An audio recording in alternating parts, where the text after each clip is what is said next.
importante del acontecer nacional e internacional lo encuentra con nosotros acá en el Noticiero de los Guatemaltecos junto a Luis Pellecero y María René descansa, pero muy pronto la tendremos de regreso con ustedes. Qué gusto saludarles. Luis. Buenas noches, es un gusto poder también saludarles a todos ustedes, audiencia de Noticiete a lo largo y ancho del país a través de Televisiete, ahí en la Unión Americana por el canal 429 de DirecTV y a través de la plataforma de Chapín TV. Una noche lluviosa en el Valle de la Ciudad Capital, día de frío, de lo cual pues hablaremos más adelante, pero también presentamos nuestra portada con los titulares. La variante Omicron avanza a pasos agigantados en el país. Las autoridades del Ministerio de Salud ofrecieron una conferencia de prensa para dar pormenores acerca de este tema. De mucha preocupación, porque la información que popularmente se está transmitiendo es que es como una gripe. Y recordarle al pueblo que no es una gripe, es COVID-19 con una variante diferente mucho más contaminante. Desde el Ministerio nos hemos preparado, tenemos abastecimiento de insumos, abastecimiento de pruebas, abastecimiento de vacunas, la capacidad de trabajar rápidamente a la búsqueda del diagnóstico, pero sigue siendo un proceso de alto nivel de preocupación. Los síntomas que presentan los portadores de esta nueva cepa son distintos a los ya conocidos. Entre ellos cabe destacar que ya no hay pérdida de olfato. Además, se sabe que el cuadro de infección podría ser mucho más grave en personas no vacunadas. En este caso también yo creo que es bien importante mencionar para que la población general lo tome en cuenta es de que la sintomatología que produce la variante Omicron es diferente a las demás variantes y en este caso hay varios signos que vamos a observar, como por ejemplo fatiga, congestión nasal o secreción nasal, eso es bien importante, dolor de cabeza y otro signo que se ha observado, síntoma, es el dolor de garganta. De hecho, mucha gente reporta voz ronca o cambio de voz cuando ha estado infectada con esta variante. Esto difiere, digamos, bastante de lo que se había observado con otras variantes, como pueden darse cuenta, Omicron pareciera compartir muchos síntomas mucho más parecidos a lo que se conoce como una gripe, por ejemplo, un resfriado. Según el Laboratorio Nacional de Salud, de una serie de pruebas tomadas entre el 27 de diciembre y el 7 de enero recién pasados, el 94.5% tiene una alta sospecha de ser Omicron, por lo que han enviado un nuevo lote para su análisis a laboratorios en Costa Rica y Panamá. Mientras que en Guatemala, si el sospechoso cumple con toda la sintomatología y su prueba sale negativa, hay todo un protocolo establecido. Entonces la recomendación es, si la prueba ante una persona que tiene síntomas, la prueba de antígeno es negativa, ya sea que se repita la prueba a las 48 horas, por ejemplo, o 24 horas para descartar cualquier enfermedad, o estrictamente, por favor, realizar la prueba de PCR para descartar los casos o confirmar pues, que sí tenemos un caso de COVID-19. En efecto, la red hospitalaria nacional y también los puestos de vacunación se encuentran redoblando esfuerzos para hacer frente a esta eventual escalada de los casos de COVID-19, tal como lo proyectan algunas universidades del extranjero. Con la presencia de Omicron en el país, tan solo durante los primeros 10 días del año se han registrado 10.116 casos positivos y según proyecciones de la Universidad de Washington, se espera a partir de esta semana sea evidente un incremento de casos, llegando al pico más alto durante la segunda semana de febrero. De acuerdo a la Universidad de Washington, con la presencia de la variante Omicron en el país, se espera un importante y considerable aumento en el número de casos a partir de esta semana y con un posible pico en el mes de febrero, lo cual implica para toda la población retomar las medidas de bioseguridad que ya todos conocemos. En este momento, la red hospitalaria nacional cuenta con más de 2.247 camas disponibles para la atención de pacientes moderados o graves. Para este año 2022 llevamos hasta la fecha 10.116 casos positivos, de los cuales 153 han necesitado estar hospitalizados y corresponde a un 1.51%. En total, de los 638.705 pacientes que hemos detectado Como casos positivos, 57.237 han necesitado hospitalización por presentar características de la enfermedad en moderada o severa. Esto corresponde al 8.96% del total de pacientes positivos. Respecto a la vacunación, tan solo entre el 7 y el 9 de enero recién pasados, se suministraron 210.251 dosis del biológico. De ellas, 131.000 fueron dosis de refuerzo.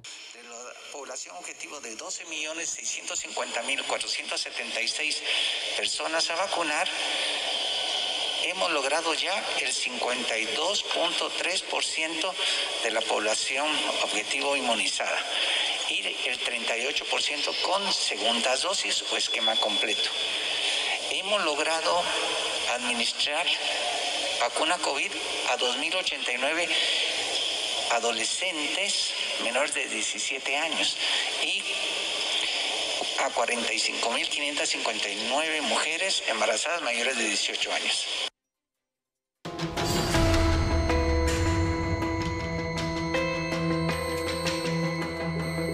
El Ministerio de Salud publicó un acuerdo que da vida a la normativa que permitirá iniciar clases de manera híbrida, pero únicamente para aquellos centros educativos que se encuentren en alerta naranja.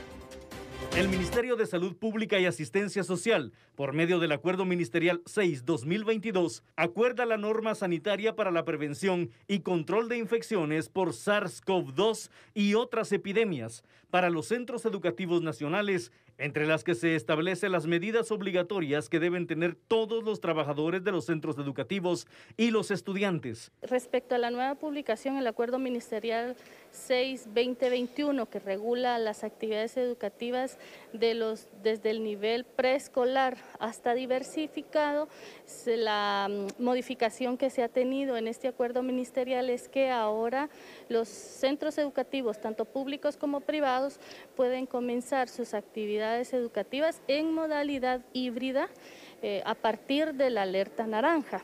Uno de los aspectos que más llamó la atención es el tipo de mascarilla que se utilizará, al ser de tipo quirúrgico de 2 capas y sin válvula.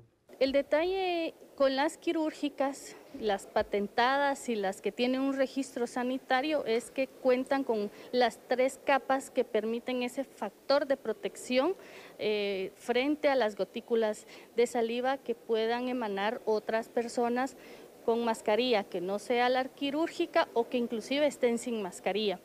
La KN95, pues su factor de protección es un poco más elevado y no se estandarizó que todo mundo usara el tema de la KN95 porque si usted se recuerda, al principio de la pandemia se escasearon las mascarillas, se encarecieron las mascarillas y por lo tanto no podíamos pensar en que toda la población en el área urbana y rural tuviera el acceso a una KN95. El documento agrega que cada centro educativo debe tener un sistema de vigilancia y control sanitario, además de un monitor de salud escolar que deberá informar cuando se registra un caso sospechoso o se confirme alguna infección de COVID-19, ya que la normativa estará regida por medio del sistema de alertas COVID.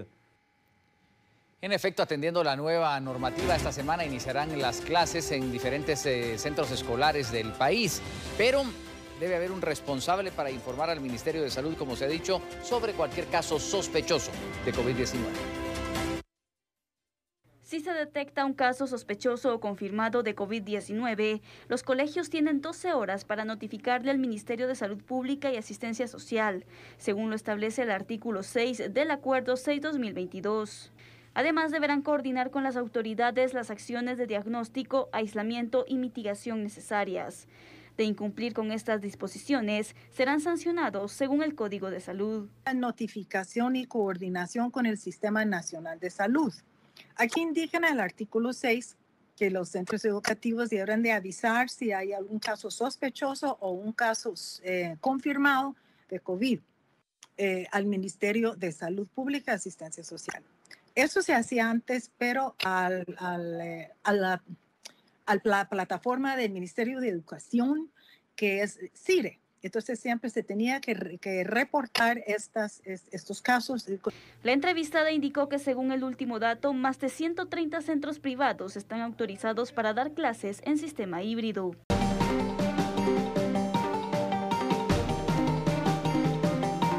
Aquí estamos de regreso con más noticias de interés. El CIAS del Ministerio de Salud confirmó que aplicó más de 130,000 dosis de la vacuna del COVID-19 durante los últimos 4 días, es decir, el fin de semana. Las autoridades de salud refieren que del viernes a este día vacunaron a más de 200,000 personas a nivel nacional. La mayoría buscó su dosis de refuerzo. Más de 11.4 millones de dosis administradas. En el mayor de 18 años de edad, recordemos, lleva más de un 55% en primera dosis, los cuales, como he mencionado, 5 de cada 10 guatemaltecos mayores de 18 años tienen primera dosis, ¿ya? Casi 4 de cada 10 guatemaltecos a nivel nacional tienen el esquema completo y un porcentaje determinado de más de 130,000 personas hoy en día tienen su dosis de refuerzo. Más de 2.300 comunidades se hizo el tema de intensificación de vacunación a nivel nacional, obteniendo del día viernes, sábado, domingo, más de 210,000 dosis administradas. De esas 210,000 dosis administradas, un 70% aproximadamente era de dosis de refuerzo.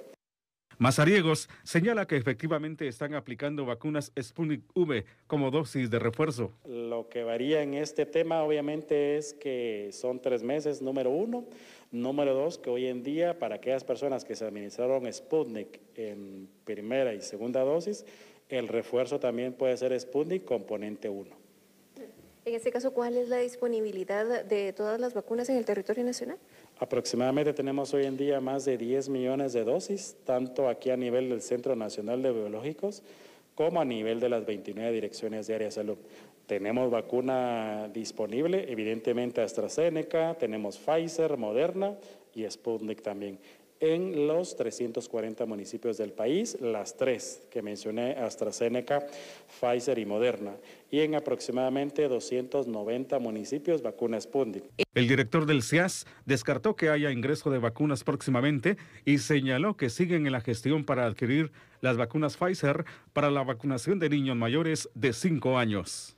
A partir aproximadamente del mes de septiembre, octubre del año pasado, el señor ministro está haciendo la gestión con la casa farmacéutica. En este caso sabemos que específicamente la casa farmacéutica Pfizer, para poder dotar de lo antes posible en este primer semestre de ser factible, vacuna la que mencioné al adolescente y niño menor de 12 años, como bien mencionaste, de 5 años en adelante. ¿Podría ser durante los próximos meses? Pues eso va a depender, recordemos, de la producción y la demanda.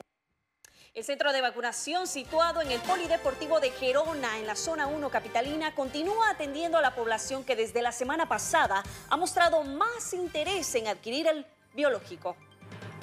En horario de 8 a 2 de la tarde, continúa la atención de las personas mayores de 12 años que buscan vacunarse contra el COVID-19 en el Centro Polideportivo Gerona. René García, del Ministerio de Salud Pública, dio a conocer el tipo de vacunas y dosis que son administradas en la actualidad. Este lunes se reportó mayor afluencia de personas en comparación a la semana pasada.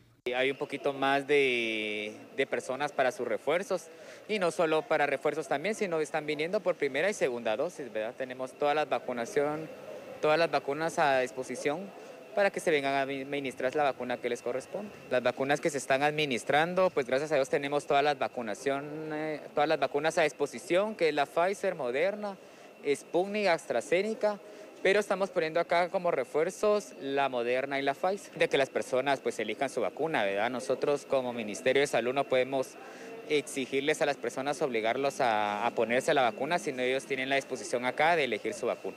A la fecha, Salud Pública reporta que 11.815.119 vacunas han sido administradas a nivel nacional.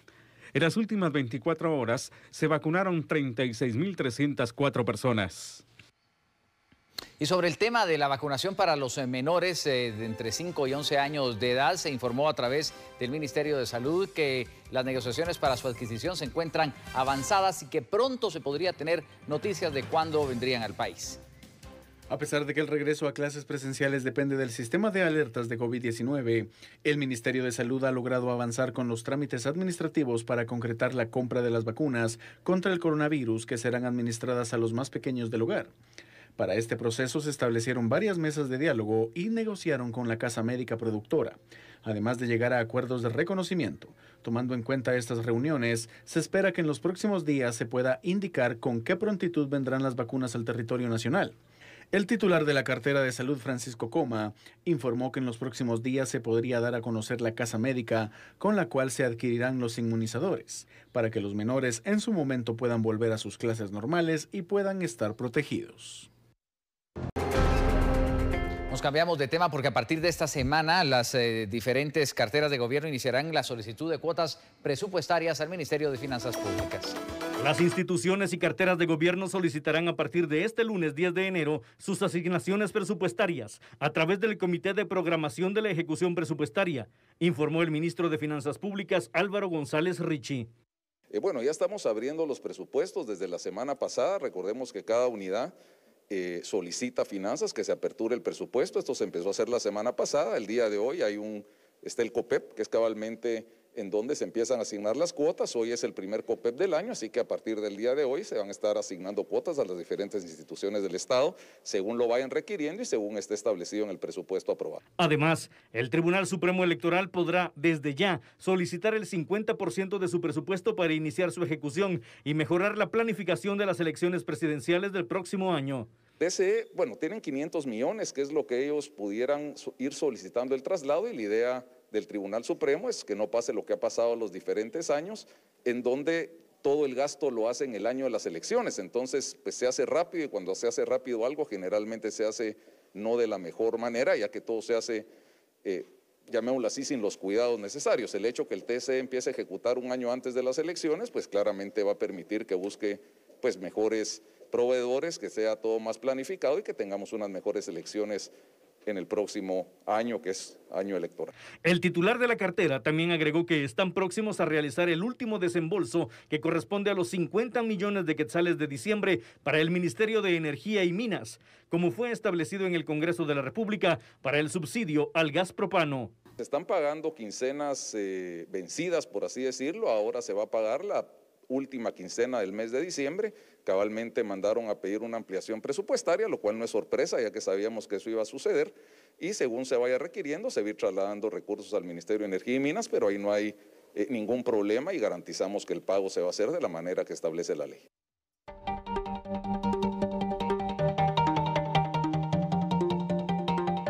Damos un giro a las noticias porque este viernes se llevará a cabo la sesión solemne para la juramentación de la nueva Junta Directiva del Congreso de la República.